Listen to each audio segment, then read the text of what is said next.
Actually, they did the first partial face transplant about 1 year back in France, and now they've done a full face transplant because all these burn injuries which we get, however much you don't have local skin, and whatever we try and do, it finally contracts.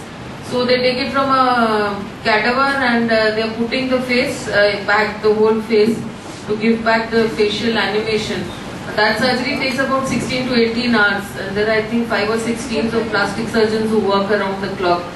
And you have to do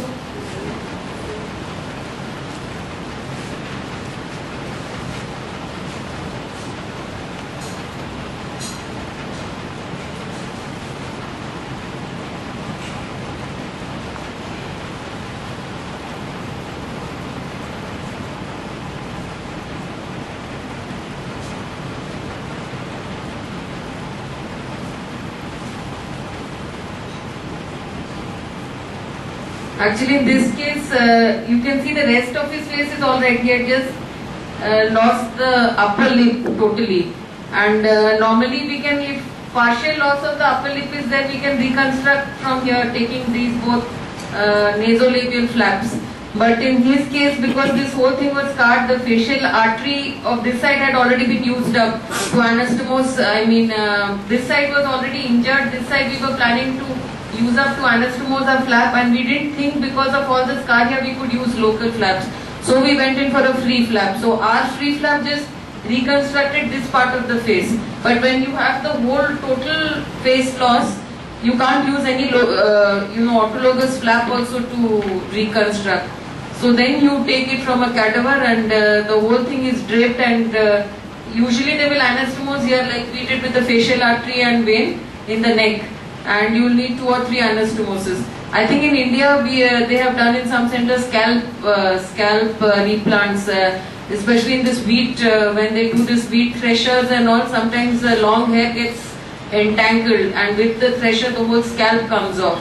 So that scalp reconstruction has been done, that if the scalp is brought back by the patient immediately, there's something known as a cold ischemia time and a warm ischemia time. So any person who loses such a kind of a limb has to keep it in cold saline and not in ice. The ice should not be in direct contact with the part, because if it's in direct contact with the part, even if a finger's amputated or some such thing, if it's in direct contact, then there is crystallization of the tissue. So even if you get your anastomosis working, you will not be able to save the part. So it has to be kept in a plastic bag with saline, and there has to be ice around the bag, so that the eye should be in direct contact with the body. So if the patient comes to you within the first 4 to 6 hours, you can always take it up for a replant.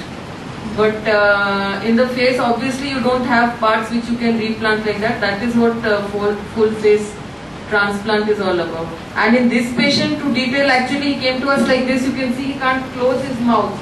You see, and his mouth is all deviated because of this thing. In BR Singh, they just gave a tracheostomy, and of course they saved the patient's life immediately and gave hemostasis. I think tied up all the bleeding vessels, and they just sutured what was available to each other and send the patient. You can appreciate this X-ray. I think from the X-ray itself you can make out there are, I think, 5 parts or 6 parts to the mandible. He was actually hit with a chopper. He was a gateman on duty, and some miscreants came and chopped his face up. And CT scan, again this swelling, you can see this is the parotid fistula. The parotid fistula, it was draining saliva around 500 ml per day. And these are all, this is the coronoid process, I mean the condylar process, and these are the subcondylar fracture. This is the ramus, and this is coming into the body. This is what the normal section looks like. There was a RPF whose full face was blown up. Yeah, we reconstructed him also. We gave him a free fibula flap. We took the bone from the foot and gave him for the jaw. And then I took excess skin from the foot and then used it in stages to construct his upper lip and his nose. But his nose is still not good. But he doesn't want further reconstruction. I think the nose is still not adequate. But the fibula is taken very well. He is able to eat, and he has returned back to his work. So here these are the number of plates and screws we needed to fit all these fragments up with. And we were very worried because I had gone in through the parotid gland, and there was a parotid fistula. We thought these plates and screws would extrude, but we had no way out because we had to get him first fix the bone. So luckily for us, he didn't have any post-operative complications. And then after 3 weeks, when I thought the bone had settled, I went in. This is the reconstructed flap. This part you can appreciate the color difference. That is from the forearm, this upper lip.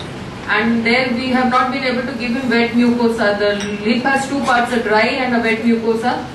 We have not yet been able to give him wet mucosa. If the patient desires, then we will give him a tongue flap. Take the undersurface of the tongue and reconstruct this lower part to give him a wet mucosa. How difficult is this surgery? Very easy. Very easy. What are the difficulties you are facing? Practical. No, practical difficulties, we don't have plate screws now. I think our thing is zero, but Probably to answer some of the Dr. questions. is doing something about it. We That's the have, most difficult part. and yesterday only, in fact, we had another patient who had some sort of a benign tumor over the mandible, and we planned to reconstruct her with a free fibula again. We in fact lifted up the fibula, but then the whole of the mandible was involved, and the ramus and the condylar process had to be taken out, so we couldn't get any place to fix it above. So we put back the fibula, but then I think they've just launched a new plate in India where you can put in the condylar process also. That plate cannot be kept in the body for more than 8 to 9 months. So we plan to procure that and put it for her in the next stage, because the patient is only 33 years old. So very, very young patient. So we're very, very concerned about her cosmetic outcome also, apart from the functional outcome. This surgery takes around, the first fracture fixation took us about 5 hours, and then the next one took us about 7 hours, because the radial forearm was lifted up. Another team was doing the taking of the recipient vessels, and then the anastomosis. Then sometimes it doesn't flow, so you have to redo everything. And then the first 5 days are very critical, because something which flows even on table may start thrombosing, say 24 hours later, any time later. So the patient has to be under very, very strict monitoring for the next 5 days. But once the flow is established over the next 5 days, I think it's alright. We recently did another free latissimus dorsi flap for an injury who had come from Haldia, and that patient was debrided here. Luckily came to us very early. It was debrided here early. We got good vessels. Normally patients are referred to me very late, so I don't get the recipient vessels. But despite all that, we did the flap on Thursday. I think everything was fine on Friday. Saturday we started seeing blackening around the edges. We re-echoed him on Saturday. We found the arteries flowing. The vein was alright, but Monday I had to throw the whole flap off. It just thrombosed. So there are so many extraneous factors of which we have no control on which. And then we usually anticoagulate the patient. I mean, in the sense we give them low molecular weight heparins for 5 to 7 days. And some centers give Dextran, but 1 or 2 centers reported acute renal failure on giving this Dextran. So I don't personally use Dextran. And you can also give aspirin to prevent the clotting.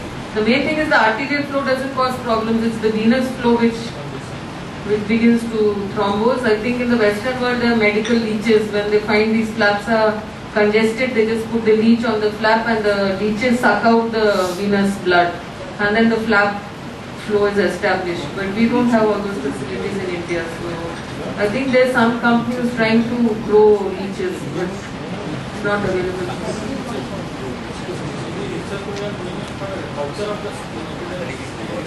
It is there. It is already available in US.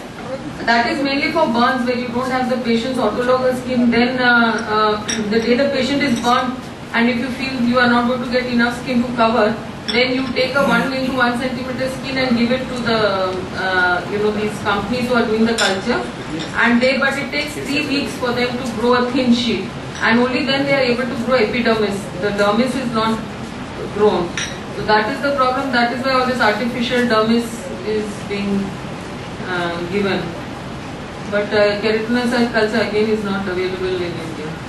But leeches are freely available in India everywhere. No, they have to be controlled. You can't just. ये तो पूरा short कर लेंगे समुद्र के चाहिए ना Controlled leeches and they're grown medically. I mean, they're sort of cultured and farmed. And then they're left on the bones. समुद्र सीधे तो नहीं आने चाहिए